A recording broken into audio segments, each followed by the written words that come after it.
the kitchen, folks. In this film today, I'm going to be making a kind of vegetarian quiche, which is going to be crustless around the edges, but hopefully have a thin crust underneath it. I'm basing it on the impossible pie recipe, which I made earlier this year. That was a sweet version. Now I'm going to try and turn it into a quiche. So let's have a look at those key ingredients. Okay, so I've got 80 grams of baking margarine just there. I've got 200 grams of plain flour, 100 grams of cheese. I've got a mixture of Stilton and Brie, 1 white onion and some sugar snap peas. These are going to be the main vegetable component, and the cheese will give the flavour. Other flavours will come from basil and paprika. It's a quiche, it needs eggs. 4 eggs are going into it, as well as some salt, some olive oil, 470 ml of milk, and half a teaspoon of baking powder. I've never tried this recipe before. It's a complete experiment. Let's see what happens.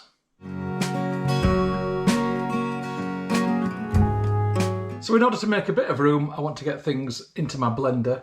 I'm going to begin by adding my flour, and I've just got the beater tool in the blender, incidentally. On top of my flour goes my baking margarine.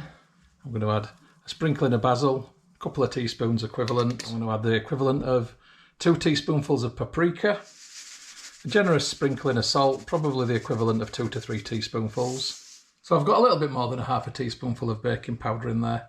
It won't hurt. On top of that, I'm going to pour my milk. And then I'm going to get cracking with my eggs.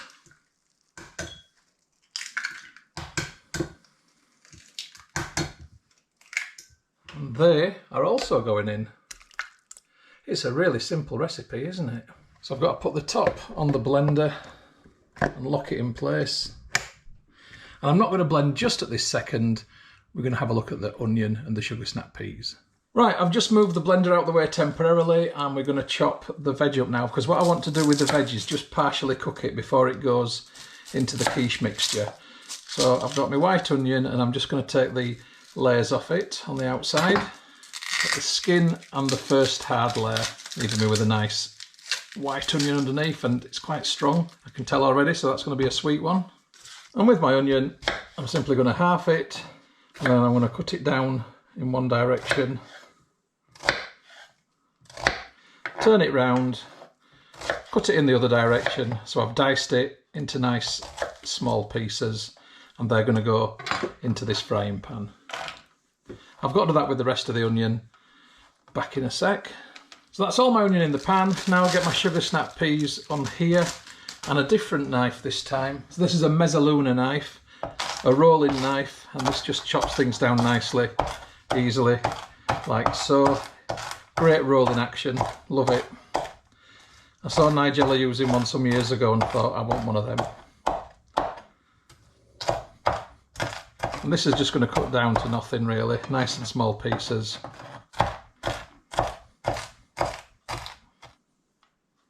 And that will join the onion in the pan.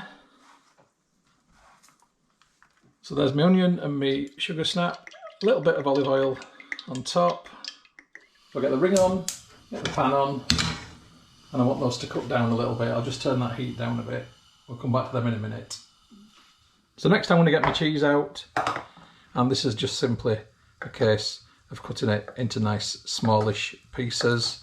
I don't want big lumps of cheese in there, but I would like some nice little pieces. Not the best cheese to use, Brie, I must admit. I would rather have used cheddar or red Leicester, but I don't have either. But that will definitely give it some good flavour. I'm just hoping it doesn't go too oily in there, which might mean I end up with a damp pastry at the bottom. The dreaded soggy bottom. And then the Stilton just cuts down nicely, like so. Okay. So now this is sizzling away. I'm just going to move it round a bit. I want to try and get as much moisture out of these veg as I can do, so I don't want them to burn.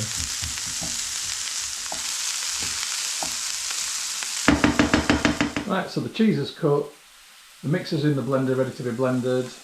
The onions and the sugar snap peas are sizzling away, so let's get the oven on. I want it on 180, just there. I want it on the oven where I've got top and bottom working together on the fan, and it needs to cook for an hour, so I'm going to put it on to warm at 75, so this is about 15 minutes before it's due to go in. And that's the oven turned on. Moving over to the blender, I think it might be time to do a little bit of mixing now.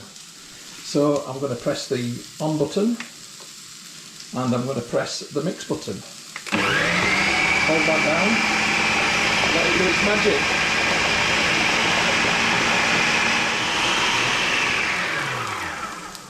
So that's just switched itself off. Let's have a look. Just going to give it a little pulse.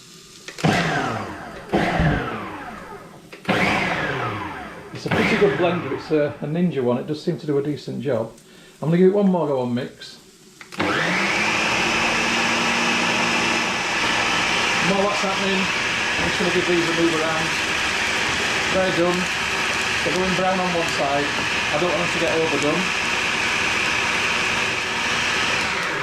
So I'm going to turn the veg off and just let them stay hot on there for a minute. Now I haven't put the veg in the blender yet, or the cheese, because I didn't want them obliterating into nothing. I'm going to put them in just for a little pulse at the end. Right, I'm back on the food processor.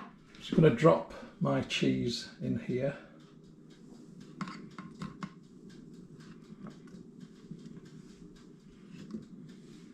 And stick the top back on, and I'm just going to give it a little pulse.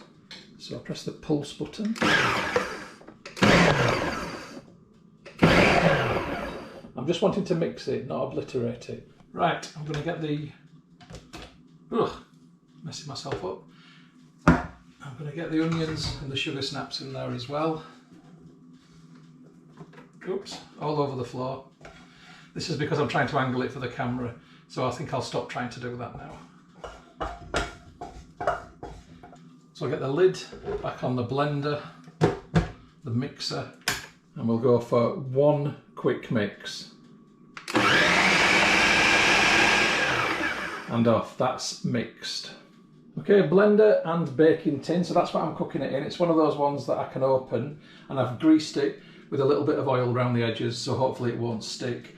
I did use greaseproof paper last time, but it went soggy underneath. And I've done a bit of reading online, and it says to use metal. Don't put anything on the metal, and that should hopefully crisp up the pastry layer, which, fingers crossed, will form at the bottom of this. Right.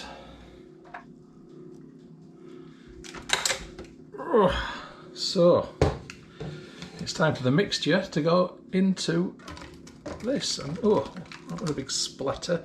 Now, it might leak out a little bit. I'm hoping it won't, but at least it's in a metal tray if it does underneath it. And as soon as I get it in the oven and it gets warm underneath, that should prevent too much in the way of leakage. I was looking for a spatula to empty this out, but can I find it? Can I heck? God knows where it's gone. Usual place. That'll have to do. There's a little bit stuck around, but nothing dramatic. Right, time to get this in the oven. And in it goes.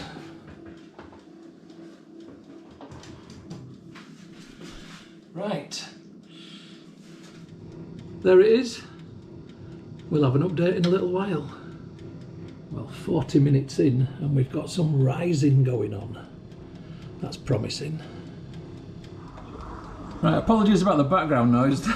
I'm just laughing, right, looking at this. That's the dishwasher, but look at this. It's like a flipping Yorkshire pudding. Oh my word, no, it's going to burn on the top. Right, I'm going to shut that, and I'm going to put it on bottom oven only, which is that one, so the top will at least not burn now, but my word, I might just put it on for another 10 minutes underneath. That is hilarious. I cannot believe it's risen like that. I was not expecting that. Oh dear. It's like a Yorkshire pudding, proper Yorkshire.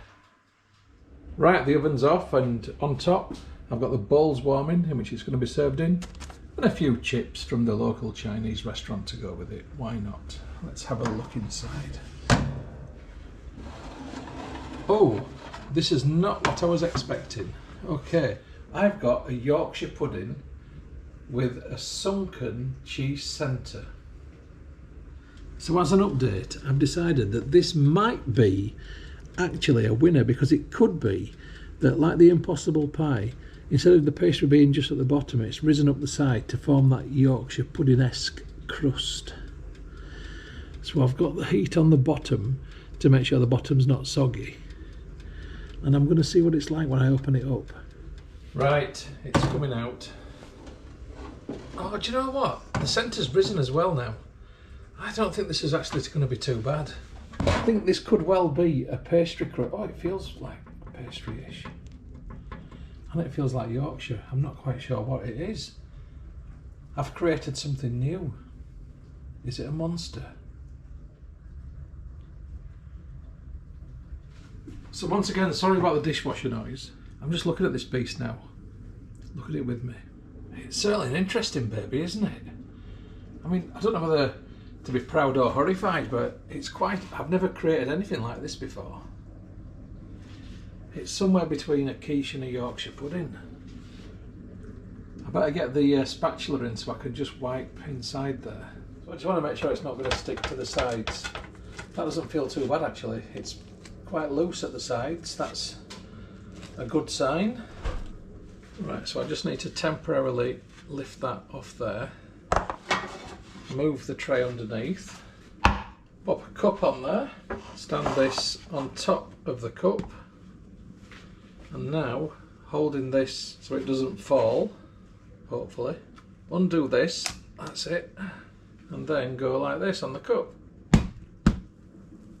Oh, it's gone. I don't know if that's a good thing. Right, I think we're gone. Get in there. Oh. Right, so it's not perfect, but I'm just going to get that out, and that's where I am currently. Right, so let's look at this. This is kind of like a Yorkshire pudding flan for sure, but do you know what? I bet it's tasty.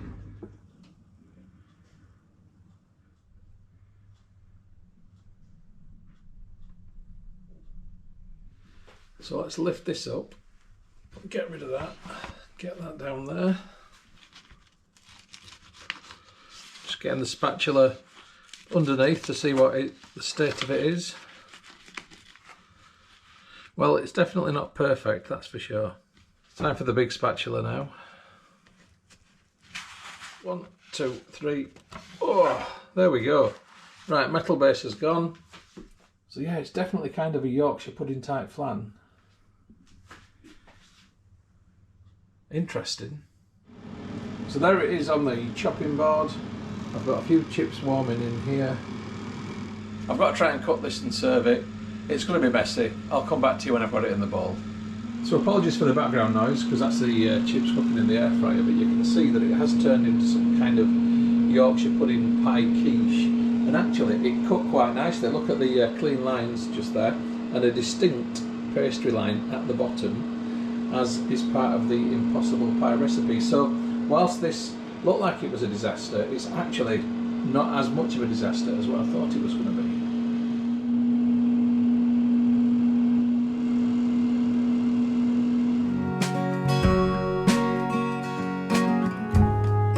So I've got a few chips with it, but as ever, the proof is in the tasting. So it didn't turn out quite like I was expecting. I thought I was making a quiche, and I've ended up making a Yorkshire pudding pie quiche, but hey, do you know what? It smells good. It cut nicely. It doesn't look too bad actually. Oh wow. Oh, that's good. That's really good. Cheesy. The fresh greenness from the sugar snap peas really comes through, as much as the onion. Cheese and onion, sugar snap peas, good combo. Who would have thought it? So that's the bottom. It looks a bit burnt. Nice, it tastes like Yorkshire pudding. So here's the crust.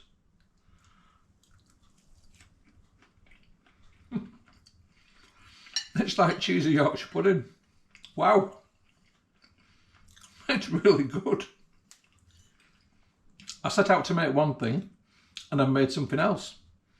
But I could have looked at this as being a massive failure, but I'm looking at it now as a new creation instead. It's actually quite delicious.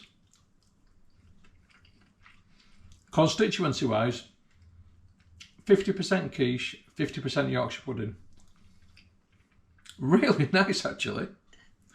If you'd got this in some sort of, you know, I mean it is vegetarian, so some sort of vegetarian restaurant, and they'd advertised it as a Yorkshire pudding vegetarian quiche pie, you'd have gone, oh, that sounds wacky. It works. Do you know what?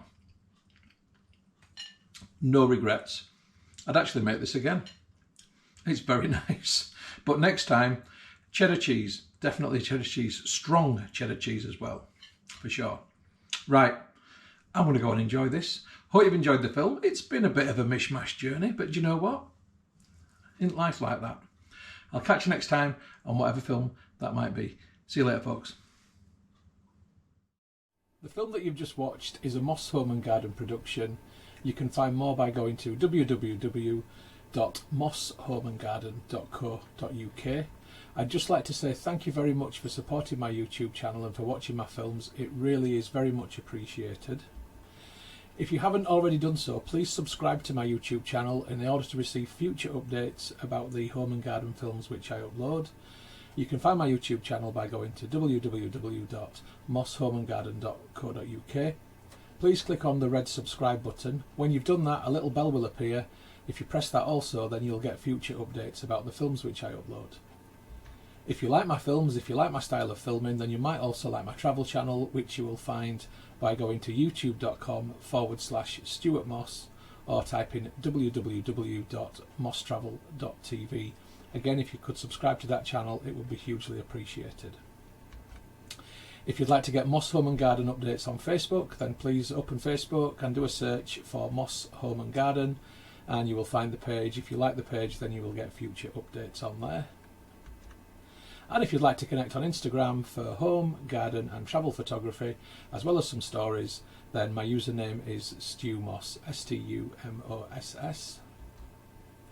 If you'd like to connect on Twitter, then my username is @StuartMoss. And if you'd like to contact me about film usage or any other issue, please just email me on stewmosshomegarden@gmail.com.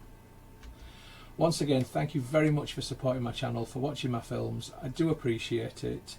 I'd just like you all to have a great day.